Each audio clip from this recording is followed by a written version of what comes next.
problem with our people here. You know, we think that this Bible is a joke. This Bible is your history, and it is the instructions for your life, how you will live. You want life, you need to do this.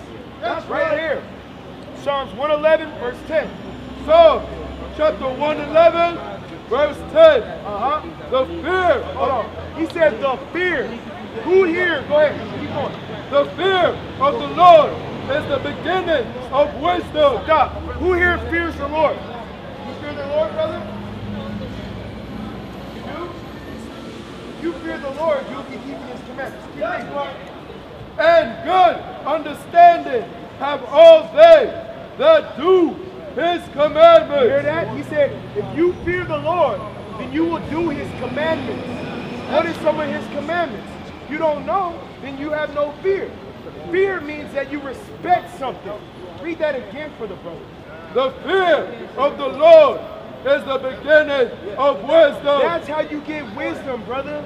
You get understanding and wisdom by fearing the Lord. Now, how do we fear the Lord? Read.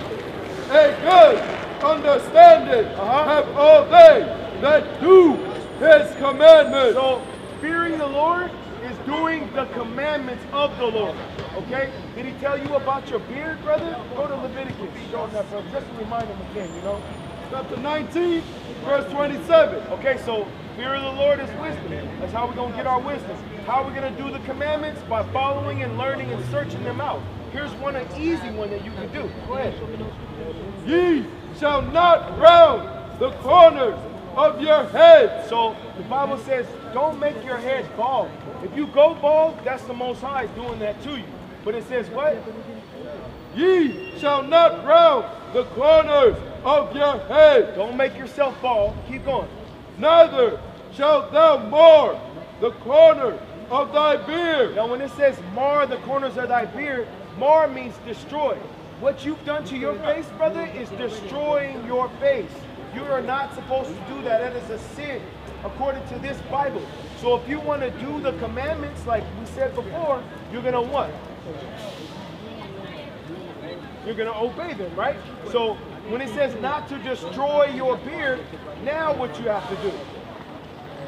You got to let it grow, brother. Now we're not saying you have to look like Osama bin Laden, but at the same time, it says grow your beard. Don't destroy what God has given you. That's right. What we're out here trying to do is wake up our people and show them that why they're in the condition they are in right now. Why are we the bottom of society? Why do we not own anything in this present land that we are in? The reason is because we do not fear the God, fear the Most High. So we're going to see why we are in the condition we are in. Give me Deuteronomy 28, verse 15. Deuteronomy chapter 28, verse 15. But it shall come to pass. He said it will come to pass in the present and the future. Go ahead. If thou wilt not hearken unto the voice of the Lord thy God. Stop. If we don't do anything that is in this Bible, if we don't do the commandments that the Lord our God has given us, what's going to happen? To observe, to do all his commandments and his statutes, which I command thee this day, that all these curses shall come upon thee and overtake thee. So this is how we understand that we are the chosen people of this Bible, by the curses in this Bible that is read to us. That's right. Now these curses didn't fall on every other nation. These curses didn't fall on the Chinese man, the Arab man, the so-called white man. These curses fall on the 12 tribes of Israel, the children of Isaac, Abraham, and Jacob. So let's find out what some of these curses are. Go down to 32. Deuteronomy chapter 28, verse 32. Thy sons and thy daughters shall be given unto another people. Stop. He said thy sons and thy daughters shall be given unto another people. You ever seen the movie Roots? Now, when he had a baby and the master didn't like the baby, what would he do for profit? In slavery, what would happen? He would sell them, right? He would sell them to the plantation down the street, sell them to the plantation in the next city, sell them. Their sons and your daughters would be sold. Keep reading. And thine eyes shall look and fill with longing for them all the day long. Oh, I wish I had my daughter back. Daughter saying, I wish I knew who my father was. I wish I knew where my mother was sold. Thy sons and thy daughters shall be given unto another people. Read. And thine eyes shall look and fill with longing for them all the day long.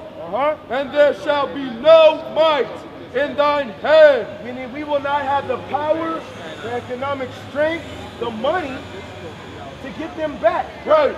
So slavery is one thing. This is one curse that's fallen down on people. Okay? Give me another curse. Give me 46. Deuteronomy chapter 28, verse 46.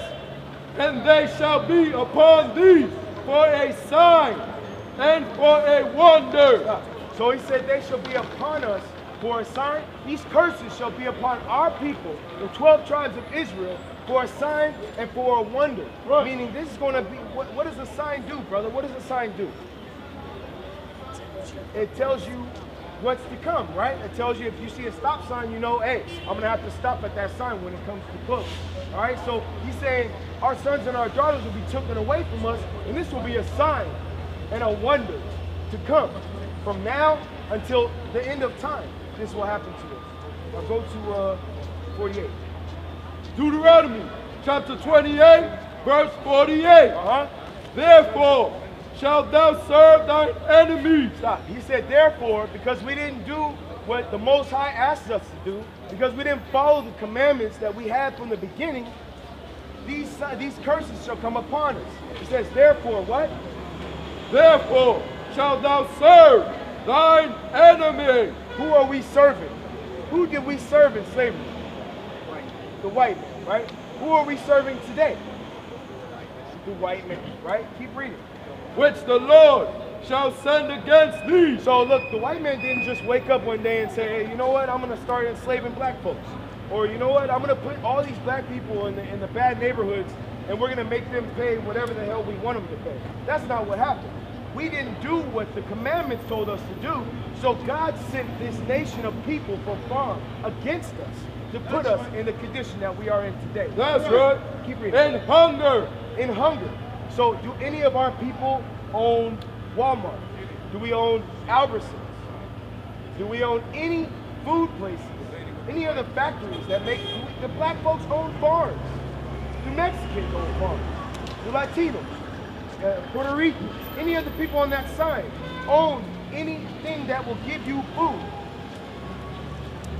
No, they don't, brother. So it says what? We will serve our enemies in what? In hunger. In hunger, meaning all of our food, anything that we want to eat, we have to go to the enemy for it, which is white, Arab, or Chinese. They're the people that owns the bodegas, the Chinese food stores, the grocery stores. Keep reading. And in thirst. And in thirst for water. Dasani, Arrowhead, any of the water that you see. Who owns those places? Distilleries. Do black folks own that? Do Mexicans own that? Mexico got the worst water in all of the world. So who owns those places? Our enemies, brother. Read. And in thirst. And in nakedness. And in nakedness. So clothes. Do any of our people own the cotton gins? We pick cotton for almost 50, or whatever, 100 years we pick cotton. We're here for the Native Americans. We're here for the lost sheep of the tribe of Israel. That's right. Read. Deuteronomy chapter 7, verse 6. For thou art an holy people. For thou art an holy people. See, the Most High says, we are a holy people. The 12 tribes of Israel are a holy people. Read. Unto the Lord thy God. Unto God. Unto God. Not unto this street. Not unto the President of the United States. Not unto America, but unto God. Read. The Lord thy God hath chosen. See, thee. There it goes again.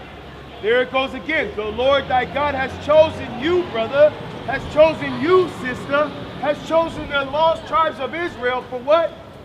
To be a special people unto himself. Unto himself. The Lord thy God has chosen the lost tribes of Israel to be a special people unto himself. Read. Above all people. You are above the Chinese man. You are above the so-called white man. Right. You are above all the other nations outside of the nation of Israel. That's right. Read. Above all people that are upon the face of the earth. You hear that, brother? We are above all the people that are upon the face of the earth.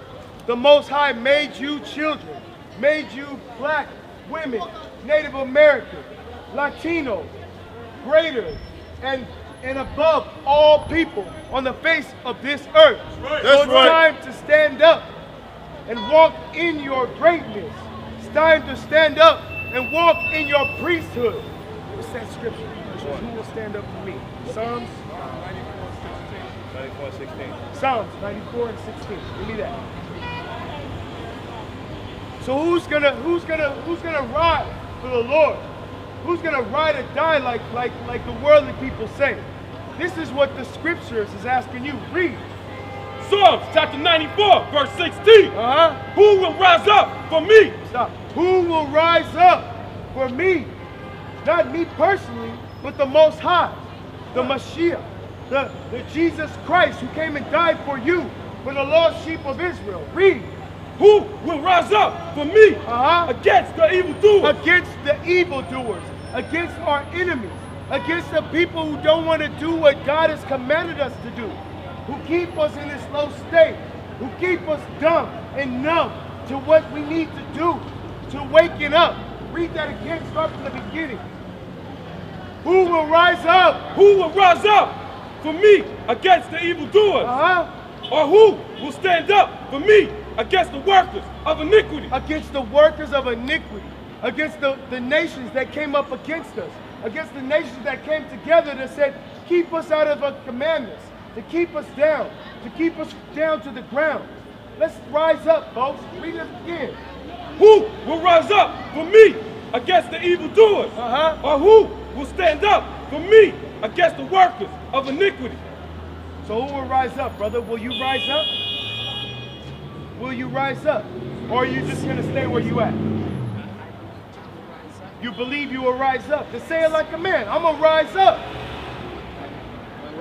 I'm going to rise up. That's right, brother. And how do you rise up? By doing the commandments, by repenting. Yes. Do you know what repentance means? It doesn't mean I'm just going to, hey, okay, I'll just say something and that's it. You have to do.